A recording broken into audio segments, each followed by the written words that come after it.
And the drone pandemonium in America has continued, but finally we have a word on it from the President of the United States.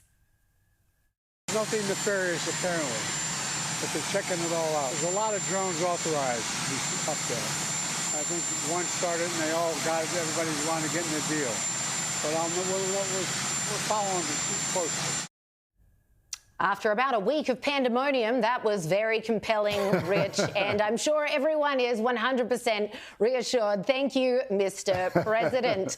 I think a grateful nation can sleep easy too. Yeah, absolutely. After seeing that grab, so reassured. This doesn't help Americans in any way. What American is watching that feeling reassured? And, you know, no one is better off with Biden leading at the moment. We've learnt that over the last 4 years. He hasn't really been there. It's been his staff around him that have been making the decisions. But, you know, at least when we heard from Donald Trump, at least he was confirming that the military knew where these drones were being launched from. Biden just said, oh, apparently there's nothing nefarious. It's just, why is he even speaking? It's absolutely ridiculous. Yeah, that's right. Better off. I can't tell you what it is or what's going on, but I can assure you it's completely safe. It's nothing to be worried about whatsoever. So because Biden and the US governmental apparatus at large has been so utterly hopeless at discovering what is actually going on, Liz and Gareth. Or so they claim. I have taken matters into my own hands and thought, well, you know, if no one else is doing their job, I'm going to roll up my sleeves. I'll do it for you. I knew you were going to know more than Joe Biden. And on my groundbreaking podcast, The Real Story with Joe Hildebrand, I thought I'll get the real story on the drones. And I got an aviation expert who some of your viewers might know, Captain Byron Bailey. He sometimes comes on this show. He was very active in trying to pinpoint the location of MH370. He's got some, he's sort of analysed all the data and stuff, and he wrote a book on it with the late, great Ian Higgins of The Australian.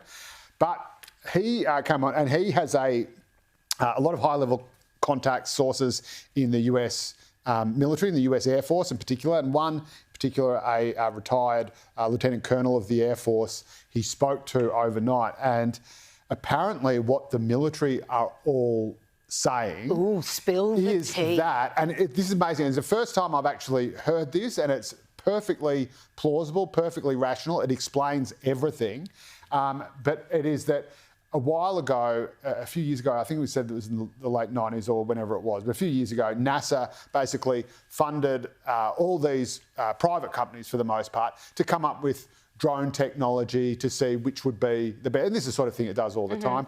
See which would be the best to meet America's, you know, civil and possibly also military, but largely civil needs. NASA is obviously a civilian organisation because, of course, they're going to need huge amounts of these drones for what is going to be the industries of the future. So we already know, you know, your Amazon deliveries are all going to come by drone soon. Your Uber Eats will all come by drone soon. And soon warfare will be 100% just my warfare pretty much already is 100% drones. But and you know, and Back to the Future, we're going to be flying around and we're going to have driverless cars, and we'll soon have flying taxis as well, and driverless flying taxis like the Jetsons. Star Wars was a prophecy. And so what they need to do is actually test all this new technology, test all these sort of prototypes and see if it works. And they actually have set up sort of designated air traffic corridors, air highways, if you like, in the northeast of America, which is the most populous